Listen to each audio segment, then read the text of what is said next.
Let's close out the 70s with another Chuck Norris film.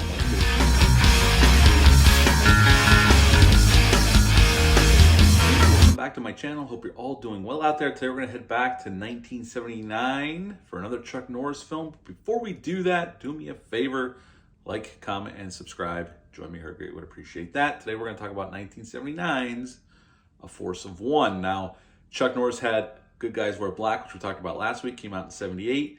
This one will close out the 70s, and the next year he would go on to do The Octagon, and then the 80s are where his career kind of took off, with Missing in Action later on, Invasion USA, Delta Force 2, all that kind of fun stuff.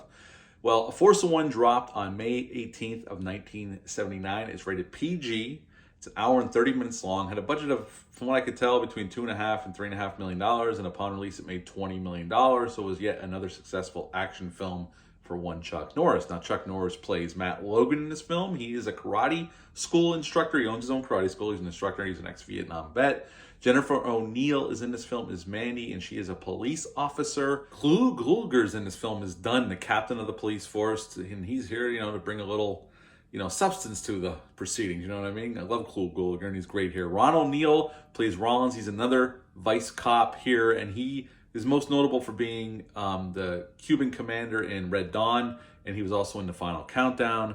Charles Cyphers from Halloween makes an appearance as the coroner, and G.W. Bailey makes his first ever film appearance as the hotel manager in One Blink or You'll Miss It scene, and he would go on to be Lieutenant Harris in the Police Academy films, if you are a fan of those films, as I am.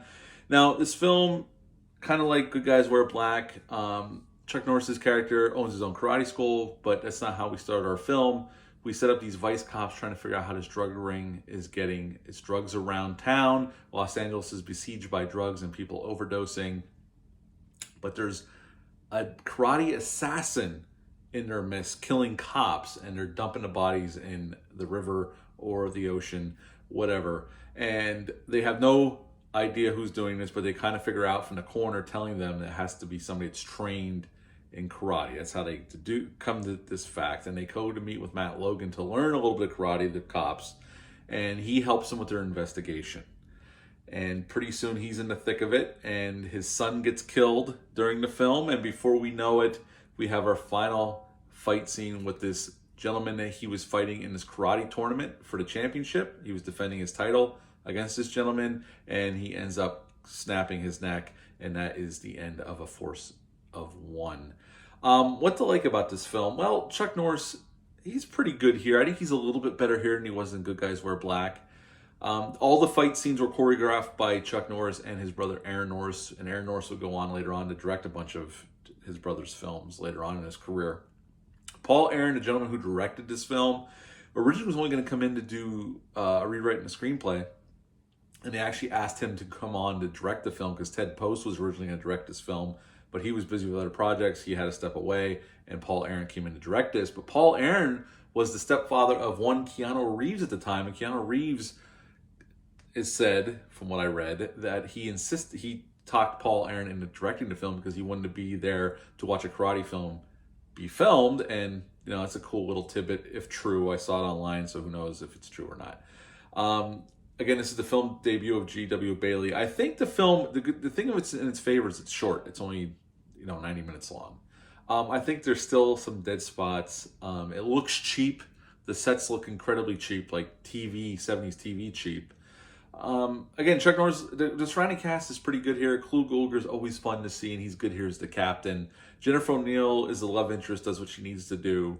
Ron O'Neill's good as the scumbag vice cop because of being dirty, they discover later on. Charles Cyphers is always fun when he shows up here, and he's good here as the coroner in the few scenes he does get. I mean, it's basically cops trying to find out where this drug ring, how this drug ring works. Chuck Norris's character gets brought in, and he helps them, and he ends up getting into a bunch of karate fights.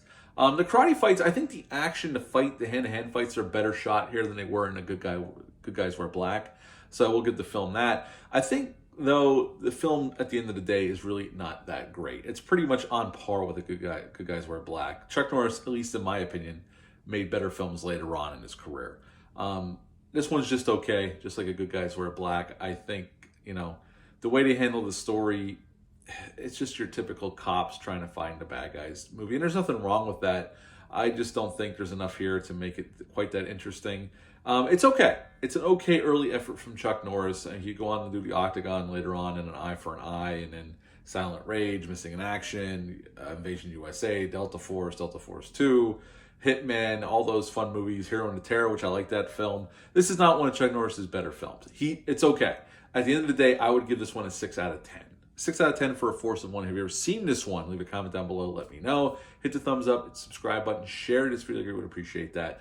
I'll be back soon with the review for Neil Marshall's new film, The Lair. I'm watching that tonight. I can't wait. I haven't seen it yet, but I got the Blu-ray. Can't wait to check that out. And then I got Phantom of the Opera with Robert Englund coming up. I'm going to do Valentine for Valentine's Day. And then planning on doing a live stream with a special guest, and we're going to discuss Valentine at length on that episode. So a lot of fun stuff coming up. But until next time, bye.